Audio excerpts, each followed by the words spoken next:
Coming up, I'm going to reveal to you how you're self-sabotaging your opportunities. And then we talk about the future of tech jobs and the moral and creative challenges around artificial intelligence with Ryan Collins, CEO of Bethel Tech. Let's go!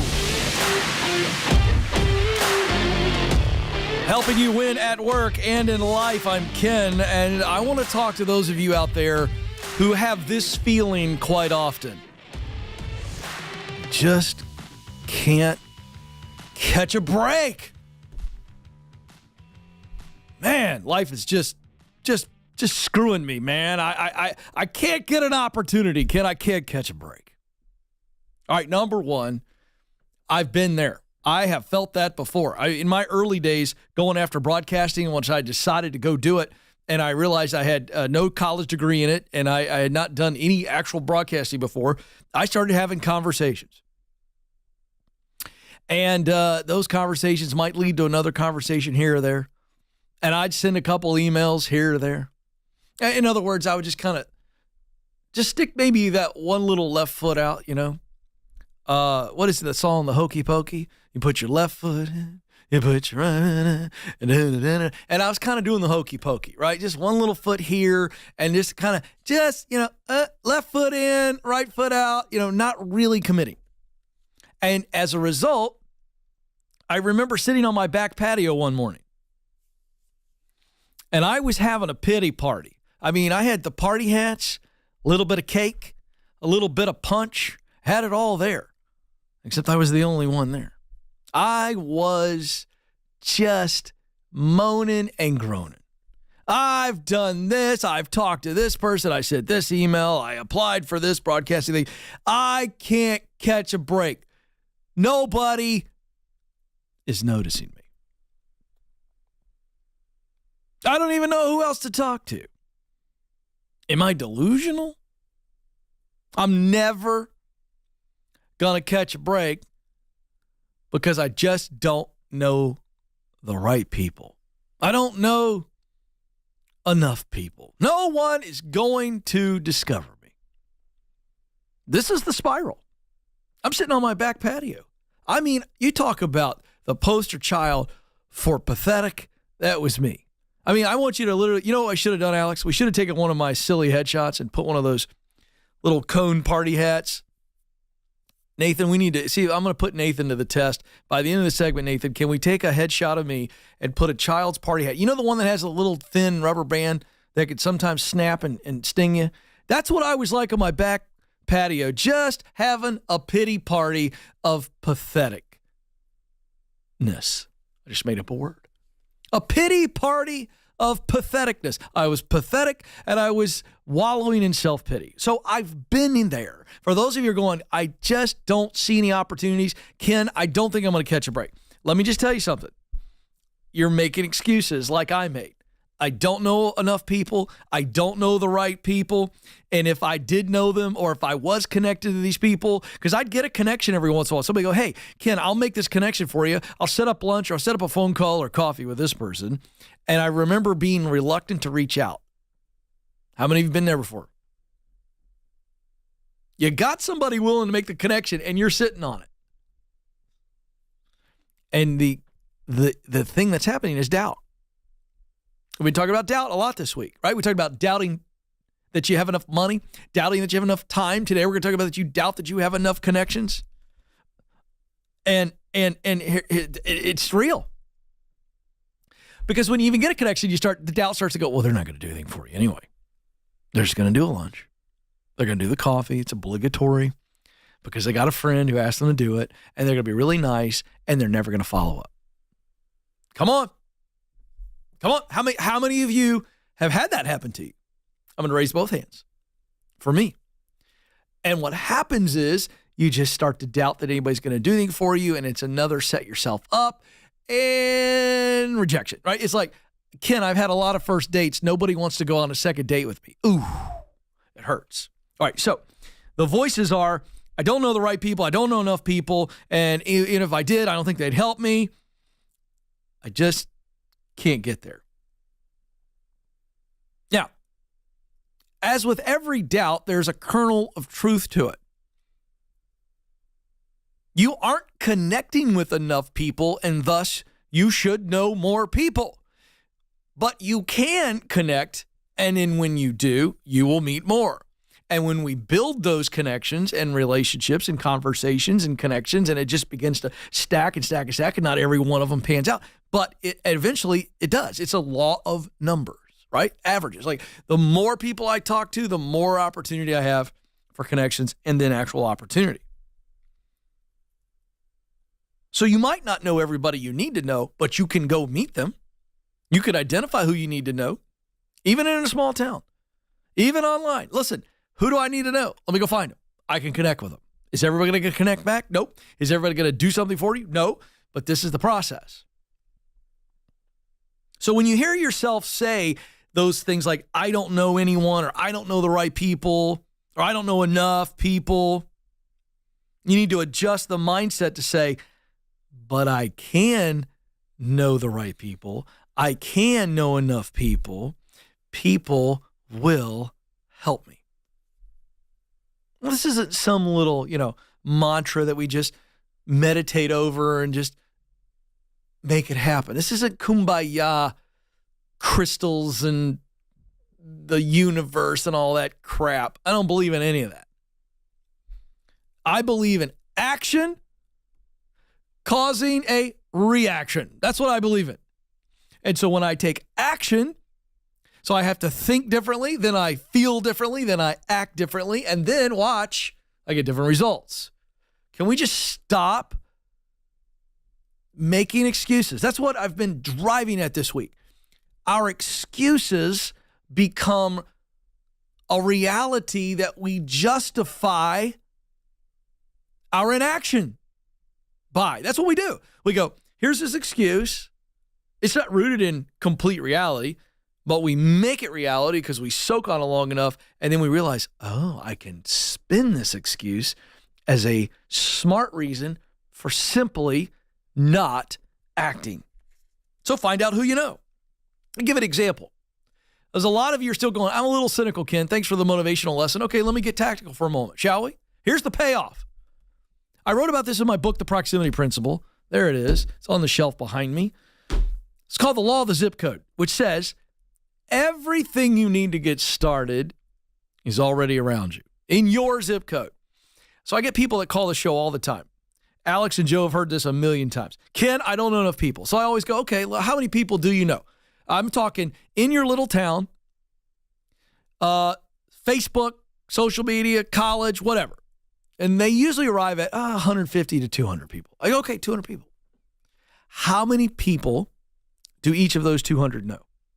And they'll usually laugh and say about 200. So now we've gone to a universe of 40,000 people that you are now in the middle of. In other words, through diligence and discipline, you can make some connections. And now you grow the entire network. You can do this. You just got to change your mindset. You know plenty of people because they know plenty of people, and they'll introduce you to more people. You are self-sabotaging your opportunities because your doubt that you don't know enough people is giving you excuse not to act. Coming up, the future of tech jobs.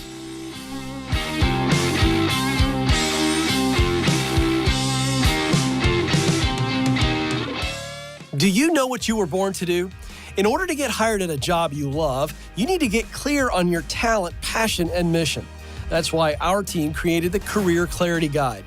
In just a few minutes, this free tool will walk you through a process to discover what you do best, that's your talent, the work you love to do, that's your passion, and the results that matter to you, your mission. Then you'll feel more confident throughout the job search process. To get started, go to kencoleman.com/clarity.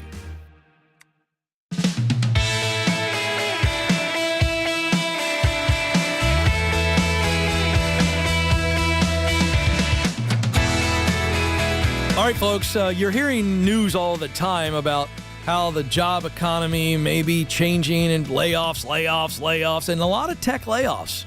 Here's the deal. We're at 3.4% unemployment. Job economy's great.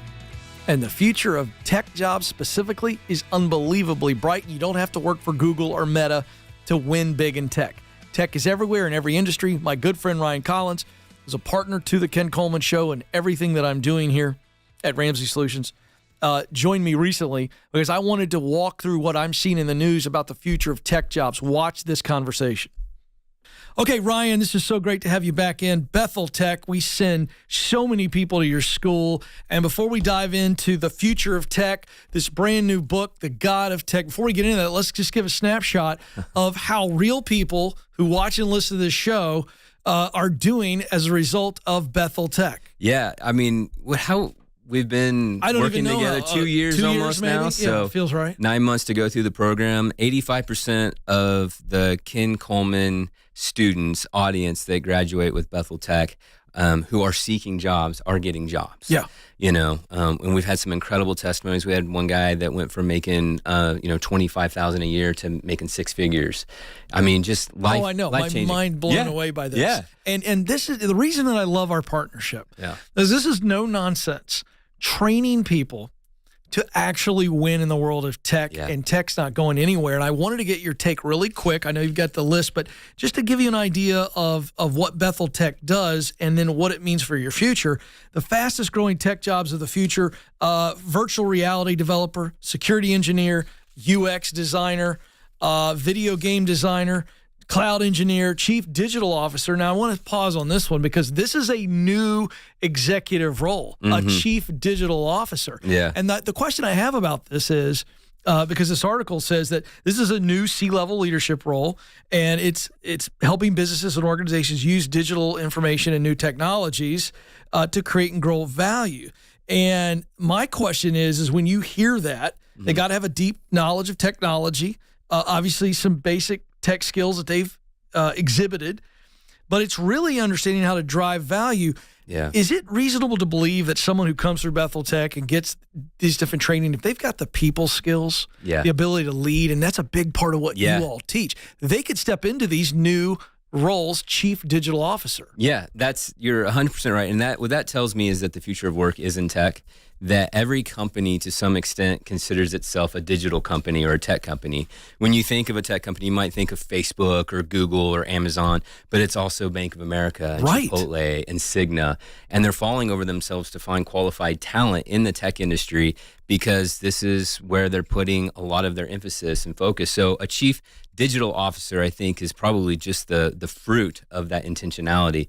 And the reality is you don't just start by being a chief digital officer. Of course. You got to learn, you know? And so you have to have a starting point, and we're that starting point. Now, the beauty of Bethel Tech, and we've talked about this, is that it's not just high skill, it's high character. Yep. When we launched our program 5 years ago, we started getting invitations to the leading tech companies in the world. We're 3.5 hours east of Silicon Valley, the most influential zip code in the world.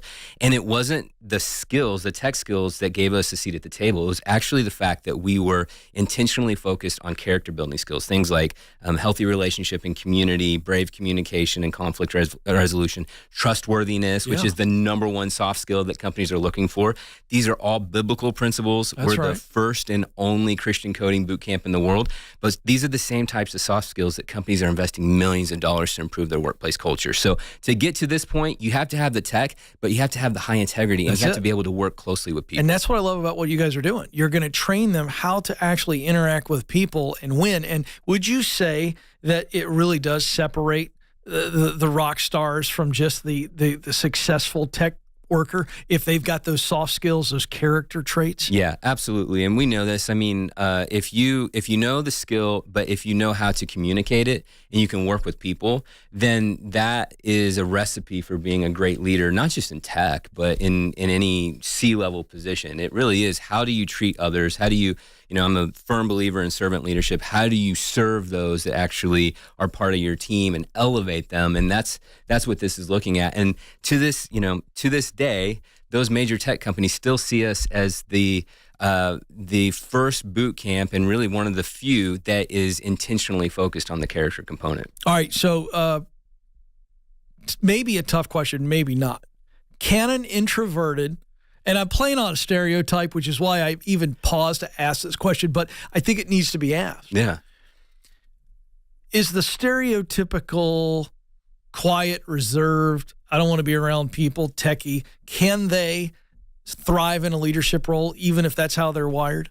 Yes, absolutely. And really, it's all about understanding who you are and who you were made to be. I mean, you talk about it, we talk about it from the standpoint of what is our identity in Christ as a son and a daughter of a good and loving Father. And once you understand who you were made to be, you get to be able to bring your full authentic self into any situation. We had a situation with one of our best student testimonies. This is a woman out of Seattle, highly introverted. She had, you could probably say she had social anxiety disorder. Super brilliant. Sharp, but so fearful of social settings that she didn't even get her driver's license because she didn't want to drive in public settings. She goes through our program. She goes through data science. And she crushes it on the data science side. But when she gets in our revival group with our spiritual transformation component of the faith-based component of it, she understands who she was made to be. Right. That she is made on purpose and for a purpose. And that understanding that she can talk to people and bring her full self to situations is actually blessing those other people. In her application, this is so cool. She wrote she wanted to learn data science because she wanted to work with an organization that would help use data science to figure out how to eradicate pediatric disease. Wow. 2 weeks after she graduates, she gets her driver's license. She's going into interviews, gets a job at Seattle Children's Hospital. In the email welcome letter from the CEO, it says, "Welcome to a team that is committed to eradicating pediatric disease." She said, "Ryan, had I not known who I was, even though I'm introverted, and gone into that interview understanding and using the tools that I learned from Bethel Tech, I would have never gotten that job. And we both would have missed on an opportunity to bring a solution to solve a hard problem." Yeah. And she's been promoted multiple times. She actually created a dashboard that is revolutionizing the way that the healthcare industry is matching organ donors with recipients for pediatrics. All from Bethel Tech. Yes. And it's really true that some of the greatest problems our world is facing today has a technology solve to it. Yeah. It absolutely does. I just can't think of one major or minor or medium-sized problem in the world that doesn't have a tech solution involved. The world of tech is going to continue to expand. My goodness, we sit here today where we're talking about things called Chat GPT, and it's just revolutionized everything. Now, couple of things. There is a reason why I am a enthusiastic proponent and endorser of Bethel Tech. It's everything that education is no longer. It's quick and effective and cost effective. So quick, effective, and affordable. $15,000, 9-month online program. Now, I want to brag on a couple of our listeners. I want to lead with Cody Koch. He's a full stack graduate. I want you to hear this. He went from making $22,000 a year before he took the program with Bethel Tech, and he's now making $130,000. He was listening to the show while at work. He was inspired to go to betheltech.net/Ken Coleman. It's right there on the screen for those of you listening, betheltech.net/Ken Coleman. And he talked to him. He heard me endorse him. He's like, all right, I'll check it out. He just recently graduated, and before he did, he was 3 days from finishing, and he had already accepted 2 job offers because he can do both. And so now he's going to make up to $130,000 this year.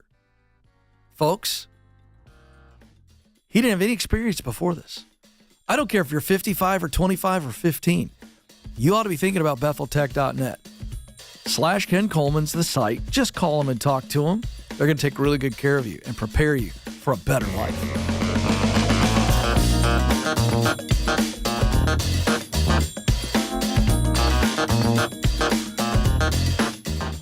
Are you wondering if you should leave your current job or stay put?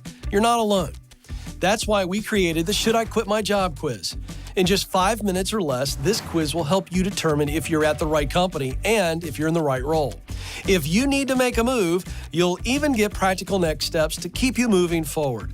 Listen, stuck is a choice, and life is too short not to do what you were created to do. To take the quiz, go to kencoleman.com/quiz.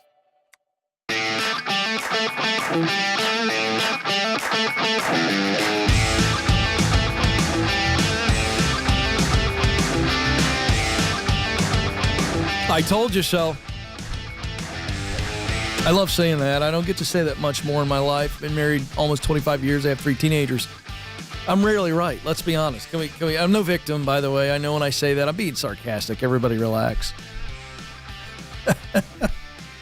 But let's just be honest. Have you been married a long time and you have teenagers? Man or woman?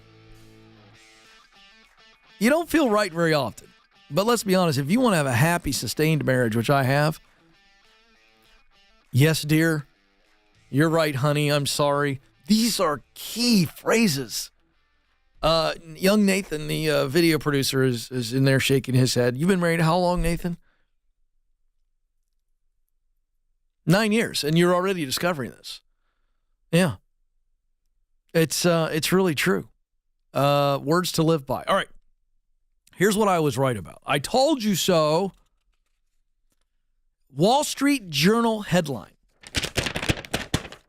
More students are turning away from college and toward apprenticeships. Some white-collar training programs have become as selective as Ivy League universities. You are absolutely right, Douglas Belkin, who wrote this article for Wall Street Journal. So they cite a story, and I want to share the story. This is such a great story, and boy, does this make me happy. And I hope that this story becomes the new Norman Rockwell family dinner painting. That's what I would like to see.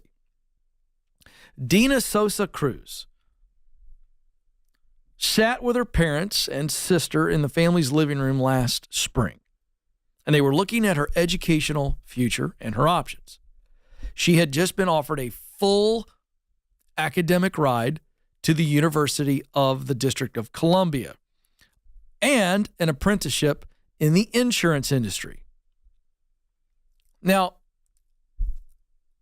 Alex, if we took a camera crew like we've done in the past out on the streets of Nashville, and I were to set up, and let's say we would gather parents, right? So people are walking along. I say, "Are you parents? Can I have a quick question with you?" Yeah, sure can.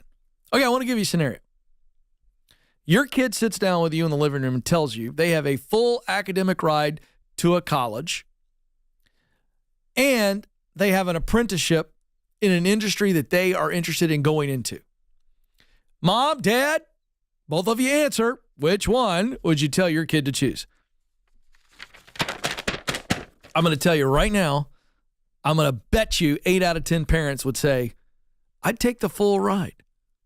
I'd take the full academic ride. I mean, my goodness, because so many people have to go into student loan debt, and you don't have to go into debt. And you get this 4 years to just enjoy the experience and find yourself. Yeah. That's what I think 8 out of 10 parents would say, because you have been, by the way, conditioned to say that. Now, listen, if this offends you, could you just relax and just listen to what I'm saying? I didn't say you were bad parents, and I didn't even say if those 8 out of 10 said that they were wrong. What I said was, that's what I'm predicting, because we as a culture, me included, have been conditioned to believe that. But I no longer reside in the Matrix. Look at the smile on look at those teeth. I'm so happy because I don't live in the Matrix anymore. And the Matrix is a world that says you got a better shot at being a successful human being if you get a college degree.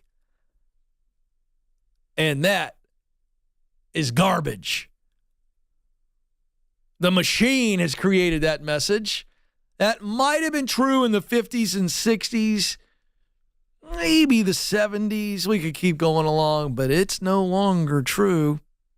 And it has never been completely true. All right. What did Miss Cruz hear from her family? They looked at that if she did the 4-year degree, even with the academic ride, there would still be a little bit of debt due to housing and other expenses because they just could not support her in any of those areas. But the apprenticeship would leave her with a 2-year degree in that specific area of interest, money in the bank, and experience to build on. Her family was unanimous. Anybody want to take a guess what the family said? This is where I need my my Family Feud board. Survey says, is it apprenticeship or degree? And the answer was, take the apprenticeship. The family, shockingly, this is a family of full common sense. These are people who actually think. They aren't robots who've been loaded in software that says, the college degree is the way. Kind of sounded like I was in a monastery a little bit. It wasn't quite the effect I was going for on the sound effect, but you get the point. It's a mantra. This family said, take the 2-year apprenticeship. The mother said, I think you do this and you're worry-free. Well, she's right. Today, colleges and universities enroll about 15 million undergrad students, while companies employ about 800,000 apprentices. In the past decade, listen to this, folks, just in case you think I'm like on one of my little rants. In the past decade, college enrollment has declined by 15%, while the number of apprenticeships has increased by more than 50%, according to Robert Lerman, a labor economist at the Urban Institute and co-founder of Apprenticeships for America. Apprenticeship programs are now much more than just construction work and laborers. About 40% of those 800,000 apprenticeships are outside of the construction trades. They are expanding into white-collar industries such as banking, consulting, cybersecurity, technology. Hello, BethelTech.net/Ken Coleman. BethelTech.net. They're crushing it. We are approaching about 100 people just from this audience that have decided to do the 9-month online program for $15,000 for Bethel Tech. And last segment, if you missed it, I gave you a real-life testimony of a young man who 3 days before he finished the Bethel Tech program had already been offered 2 jobs. He was able to take both, and he was going to go from making $22,000 a year to $130,000 in his first year. Folks, what parents, what are you worried about? Are you not proud of Cody? Hey, how's Cody doing? Well, Cody dropped out of college, but he took this technology training program with Bethel Tech, and I'll be dadgum. Called my wife and I the other day, and he's going to make $130,000 this next year. He made $22,000 last year. We couldn't be prouder of the boy. What's wrong with that narrative? As opposed to, how's Cody doing? Well, we're really proud of him. He's trying to finish his 5th year, but he's carried a 3.2. Boy, he's had a lot of fun at college. We feel like he's going to get a pretty good job. He's got about $80,000 in debt, but he needs to learn how to pay it up. Like, that's the alternative, right? Hey, Cody's debt free. He's going to make $130,000 doing what he loves versus, he's really enjoyed the football program. They've been pretty good this year, and he's met this girl, and she comes from good stock. What? That's how insane this stuff is. You've been sold a bill of goods, but the tide is turning. What are the 3 benefits of apprenticeships? I'm glad you asked me. I'm going to tell you very quickly. Number 1, they get real life course study in the field they want to go into. 2, they get practical experience outside of that specific classroom. And 3, they have the supervision and connection of a mentor. Wow. I can just tell you, you don't get all those things in a college. You know what you get? Course study, many times from a professor who's never actually done it, or if they have done it, they've dabbled in it. I'm just keeping it real. I'm not saying every professor, but come on. And employers are increasingly saying there's a mismatch between what's being developed in the college classroom versus what skills they actually need to hire these kids. Folks, this isn't my opinion. This is just reality. The character sketches are just, that's all bonus. But that's really what's happening. Parents, wake up.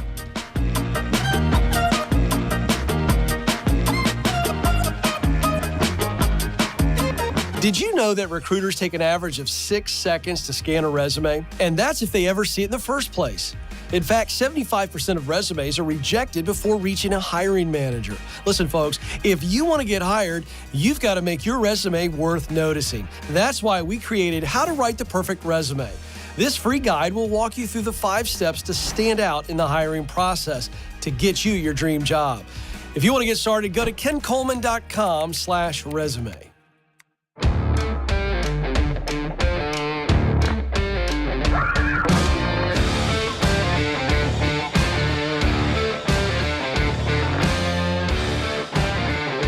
All right, folks, welcome back to the Ken Coleman Show. It's time for our coaching segment. By the way, if you would like to be on the show and get coached up, 844-747-2577 is the phone number. Leave a voicemail, and Christian, the associate producer, he's just fantastic young man, and he'll get in touch with you. 844-747-2577. You can also email ask@kencoleman.com. All right, let's go to Seymour, Connecticut. Paul joins us there. Paul, you're on the Ken Coleman Show.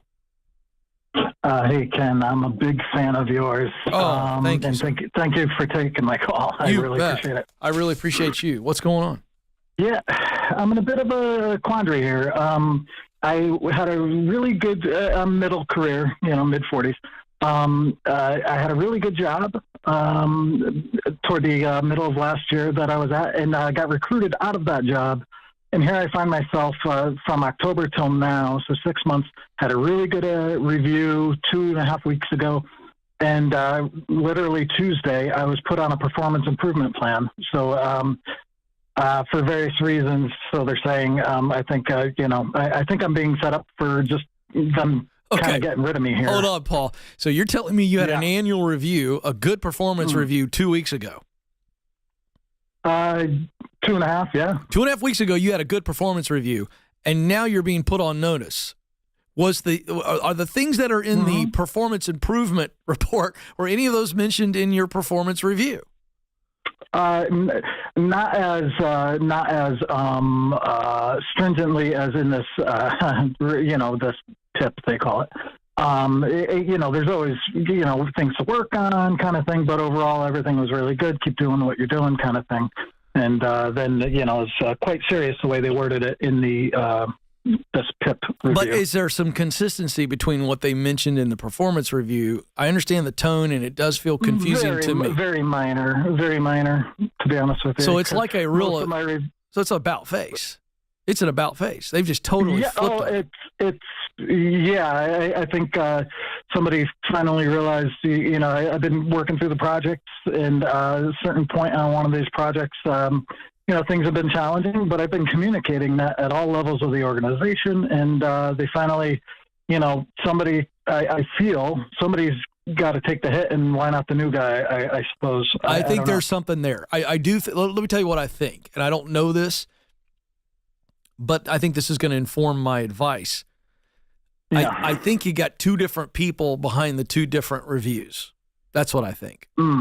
It could be. It feels like you've got, something has changed in that 2.5 weeks, and there's 2 different people behind it. So here's the deal. You got 2 options. Okay. One, you take their performance improvement plan and you go, what of that do I believe to be true? I don't like the way it feels, but I'm going to get over it because I'm an adult. I'm a big boy, and I'm going to work on those things and do my best. And then we see where the chips fall. The other option is a version of that. Let's call it 1A instead of a B. So option A is you work on this and you do what you can, and we see how this goes. We don't assume the worst, but we're going to go ahead and work on the things that we need to work on. All right. Yeah. I know where this is going. 1A is for you to just go, you know what? I'm not going to leap, but this doesn't feel right, and I'm going to look for a better opportunity. And we stay in the interim while we're looking for something better because I don't like the way this feels. This is not clear communication. In fact, Dave Ramsey, my mentor, has said many times, to be unclear is to be unkind. And I think it feels that way to you, doesn't it? It's very disappointing. I mean, I thought I was, had a good thing going here, and I left a really good job to come to this new place, and just out of the blue, everything flipped on me. Yeah. Well, it's really disheartening. I only got about 50 seconds left, but that's what I would do if I were you. I would do 1A. Yeah. I would not leap. I would not jump. I would not get all depressed and discouraged. I'd start looking for a better opportunity, a better environment. And then I would also walk this thing out so that you have options. Is that what you were essentially asking? That's sort of my plan. I've already started the process of looking. You're mature. That's the right thing to do. I've been around the block. Yeah, you know what? It's just Paul, unfortunate. Yeah, it is unfortunate, and I'm sorry. Let me tell you what this is. This is bad bossery. It's just bad bossery, and I hate it. But you can overcome this. Power through it. You're doing the right thing. Thanks for the call, Paul. Better days are ahead. Chin up, shoulders back, walk forward.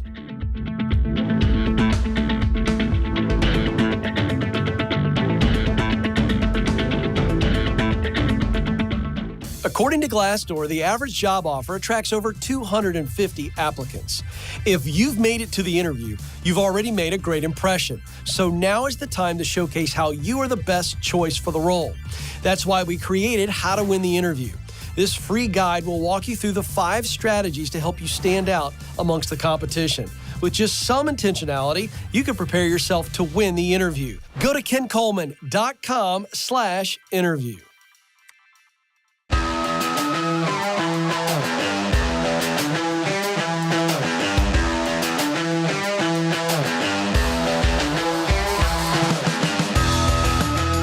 All right, the robots are coming for us. I mean, it's only a matter of time. Go ahead and get your bunker ready. I don't know, Joe, do you have your ARs ready to go to mow down the robots when they come to Columbia? I Don't will not answer disappoint you. Oh, he's ready, folks. I dare you to get one up on Joe Hankin. I mean, he put the boy in Boy Scout, all right? I don't even know what that means. Anyway, the robots, man, the artificial intelligence, scaring everybody. Ah! Artificial intelligence, they're going to replace us all. I was in a meeting the other day with a colleague who literally said this, and with confidence. Yeah, I read something the other day that the robots are going to replace about 80% of jobs in America. And I looked at him and I was like, not even close. Like, what? Robots are going to replace 80% of jobs in America? Folks, come on. Get outside and walk the dog. Get off the internet. Jeesh. That's ridiculous. All right. So everybody's scared about artificial intelligence, and there's a real conversation that has to be had. What are the ethical and creative challenges to using artificial intelligence? My friend Ryan Collins, CEO of Bethel Tech, stopped by. I wanted to get his take on it. He's got some very thoughtful things that you need to consider. Watch this. Yeah. And the book is, I'm holding it, The God of Tech. Yeah. I want to, because I feel like this is the right place. We've kind of been dancing around this. I want to go to chapter 7, a moonshot factory. Yeah. We've been dancing around this. We've been talking about this. What does that mean, and why is it so important to what you're doing, what you're writing about as well? Yeah. So this is actually taken from the innovation lab at Google. So Google X, it's where they came up with self-driving cars, Google Eyeglass, using drone technology to deliver food into third world countries if there's like a hurricane or a flood or something like that. And the whole idea is that we shoot for the moon to find solutions, technological solutions to solve the world's hardest problems. And they come up with and it's taken from President John F. Kennedy in 1962 at Rice University, said, we will go to the moon by the end of this decade. We will go to the moon. Yeah. It's my horrible impression of it, but it's one of the most famous lines he ever uttered. Not because it's easy, but because it's hard. That's right. And so the idea and the working definition of innovation in the tech space is that you use innovation to move humanity forward.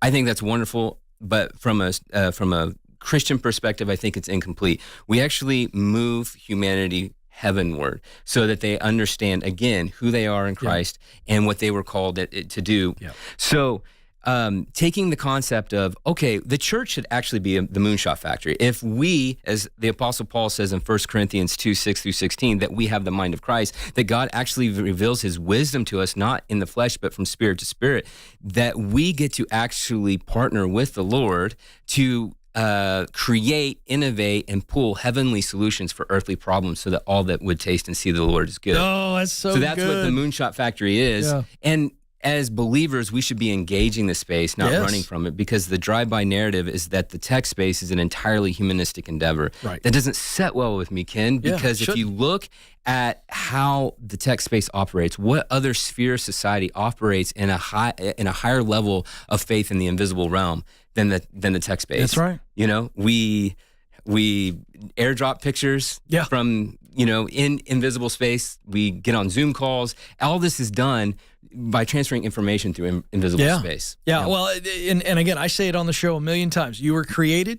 That implies there's a creator. Absolutely. And I say that work is something you were created to do, and you've nailed it. In fact, I want to go from there. It's a great dropping off place and back into one of the top 10 tech jobs of the future, and everybody's talking about it. You write about it in the book. Yeah. So let's talk about artificial intelligence, because when you hear about it, it tends to be a little bit scary. Is it going to replace us and all this kind of nonsense? And then you hear about Chat GPT and people are attacking it, saying it's woke and it's, it's got all the. So here's the point, like artificial intelligence, what say you on the future? And then, and before we get into the good and the bad, what do you see as the opportunity for human jobs around this ever-expanding, ever-evolving artificial intelligence sector? It's a great question. It could be a whole show dedicated to that. Right. One of the things I do want to say is that technology is a tool, not the solution. Yes. So a tool takes on the function of its user. So if technology, and this is something that we firmly believe, technology is a tool, not the solution. We believe that Jesus is the solution, and his love is magnified through the use of technology. So if technology is a tool, just like a hammer is a tool, I can give you a hammer and you could build a house. But you could also use it as a weapon. You could crack somebody over the head with it. Right. It takes on the function of its user. So that's what we're seeing with artificial intelligence. Obviously, there are things that we do that can be automated that make our lives better. I can ask Siri, what's the weather going to be like in Nashville, flying in here, and she can tell me in real time, and I know I need to bring a coat or need to bring shorts, whatever. I can tell Alexa to dim the lights in my house. That's great. The concern is we cannot artificially replace human creativity and ingenuity. Right. And so that's the thing. You have two types of artificial intelligence. You have weak or narrow AI. That's what we use with Siri and Alexa and a chat bot if you log into your mobile account or something. Right. And then we have strong AI or artificial general intelligence, where the technology is actually replacing human decision making, and that's a scary road to go down. Give us an example of where we're seeing that right now. And I put this in the book. So I have some friends at Google that work on the Google Brain Project. They're the ones that are working on the self-driving cars. And so she told me, this is a few years ago, one of the things that one of the ethical dilemmas that we have is the trolley problem. I don't know if you've heard of the trolley problem or not, but this is a psychology experiment, an ethical experiment in the late 60s, early 70s. The idea is if you are driving a trolley and it's going down a track and there are 5 people and you lose control of it, and it's headed toward 5 people on the track, and it would hit them and kill them. But you have a lever, you have a lever that could switch it to another track, and there's one person on that track. What do you do? And it would kill that one person. Okay. So the whole point of that is, how do we build artificial intelligence in such a way that in a potentially fatal collision with a self-driving car, it determines what's best for the person in the car or outside of the car? Yikes. It's the trolley problem 2.0. Yeah. And my rebuttal is that, there's something that cannot be replicated with human ingenuity and the human spirit and human will. Right. It's why someone can actually have, a loved one that's trapped under a car, a 3,000-pound car, and figure out how to lift that car up. That's right. And save someone's life. A primal response. Yes. And if you were to take artificial intelligence intelligence and look at that situation 1,000 times over, pull all the data, the artificial intelligence would say that's not a feasible solution that a human would lift a 3,000-pound car off. Right. So that would not be a solution that it would choose. It would choose. Yeah. Wow. And yet people do it and lives are saved. That's correct. So that's the thing that that we have to always keep in front of us, is that we cannot artificially replicate human ingenuity and creative expression. So that is Ryan Collins, CEO of Bethel Tech, and his new book is called The God of Tech. And he just makes a very compelling case, that technology is creative. And I say many times on this show that you were created to fill a unique role. You are needed. You must do it. I think it's a wonderful, wonderful book. More importantly than my views on that, BethelTech.net is a wonderful white-collar trade school to get you into tech, whether you're 55 or 15, and all the way in between. 9 months, $15,000, and our students that are coming from this show are making really good money and setting themselves up for an unbelievable path to purpose by doing tech work, and it's the future. And tech jobs aren't going anywhere. So I appreciate Ryan Collins coming by. Again, if you want to learn more, call him, talk to him. You get a special deal if you're from our listening or viewing audience, BethelTech.net/Ken Coleman. Also, don't forget, before I let you go, we are coming to you. We're getting on the road. Folks, I'm so excited about it. The dates are, I think I've got it here, Kansas City, April 20th, Chicago, May 16th, Atlanta, May 18th, Dallas, May 23rd. What are we doing? It's called Breakthrough. And I'm just coming to meet people who are stuck. You haven't got that promotion. You're getting passed over. Not sure what that side hustle idea is. Want to start that business. Whatever breakthrough you need professionally and financially, I'm going to help you. KenColeman.net/events. See you there. Thanks for listening to The Ken Coleman Show. For more, you can find the show on demand wherever you listen to podcasts and watch the show on YouTube. You can also find Ken across all social media by following @Ken Coleman.